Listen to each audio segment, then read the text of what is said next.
What if the key to true mental freedom isn't about adding more, but about becoming empty? I know, sounds weird, right? We live in a world that tells us to fill ourselves up constantly. More knowledge, more achievements, more content, more. But there was a man who figured out something completely different. His name was Miyamoto Musashi, and he's arguably the most legendary samurai who ever lived. Undefeated in over 60 duels, a master swordsman, a philosopher, an artist. But here's the thing, his greatest weapon wasn't his sword, it was his mind. And the secret behind it? Emptiness. Now, when Musashi talked about emptiness, or as he called it, ku, he wasn't talking about being a zombie with no feelings. He wasn't saying, just don't care about anything, bro. No, this goes way deeper. In his book, The Book of Five Rings, Musashi describes emptiness as this state of total clarity. It's about detachment, yes, but not in a cold way. It's about seeing reality exactly as it is, without all the filters we usually put on it, without the stories we tell ourselves, without the biases, the fears, the noise. Think about your own mind right now. How much of it is actually clear? How much of it is just cluttered? Opinions you picked up from someone else, worries about things that haven't happened yet, comparisons to people you don't even know, notifications, algorithms, everyone's hot take on everything. That's the opposite of emptiness. That's mental chaos. And chaos doesn't create freedom. It creates paralysis. So, how did Musashi actually use this? Picture this. You're in a life or death duel. Swords drawn. One wrong move and you're done. Most people would be drowning in fear, right? Second guessing every decision. Should I strike now? Should I wait? What if he's faster? What if I mess up? Not Musashi. He trained his mind to be empty even in combat. No fear, no doubt, no hesitation, just pure presence. When your mind is clear like that, your body doesn't freeze up. It reacts naturally, instinctively. You don't overthink, you just act. And here's where it gets interesting for us, because we're not fighting samurai duels, but we are fighting our own battles, aren't we?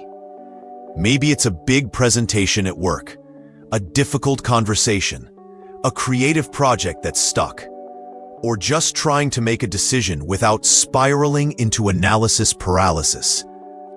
Overthinking is the modern sword that cuts us down. We trap ourselves with our own thoughts. Musashi figured out that the way to win wasn't to think harder, it was to think clearer, to empty the mind so it could move freely. But here's where Musashi's philosophy gets really wild. His freedom didn't come from winning battles. It came from not being attached to anything, not even victory itself. He has this line that goes something like, "To know 10,000 things, know one well." What he's getting at is this: when you're obsessed with the outcome, when you're gripping too tight, you actually perform worse. You lose your flow. You lose your intuition. Let go of the obsession, and ironically, you get better results. Plus, you're at peace either way. You see this all the time with high performers today. The best entrepreneurs, athletes, creators, they all talk about this zone where they stop forcing things. They stop trying to control every little detail. They just show up, do the work, and detach from what happens next. That's when the magic happens. It's not about not caring. It's about caring deeply, but not letting the outcome own you. That's mental freedom. That's what Musashi understood on a level most people never reach. Okay, so what does this look like for us?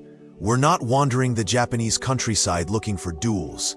So how do we practice emptiness in real life? It starts small. It's that pause before you react to something that pisses you off. Just a breath. Just a moment of space. That's emptiness.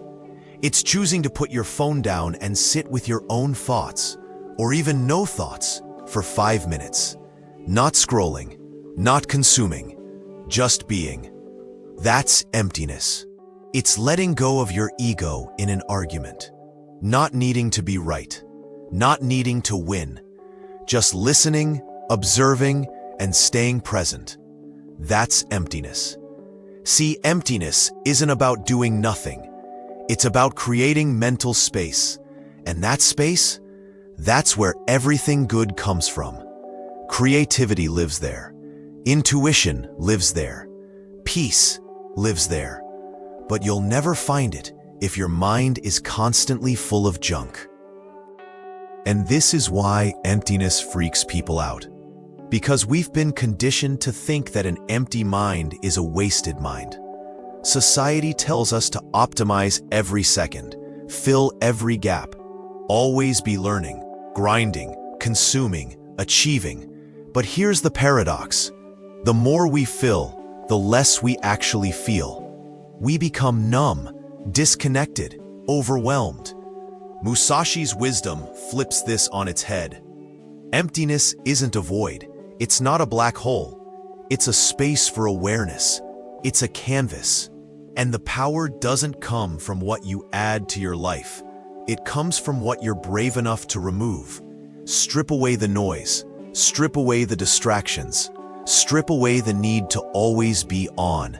And what you're left with isn't nothing. You're left with clarity, with presence, with you. Musashi had this other idea, being formless, like water. He mastered every style of sword fighting, but he wasn't locked into any single one. Because he was empty, he could adapt to anything.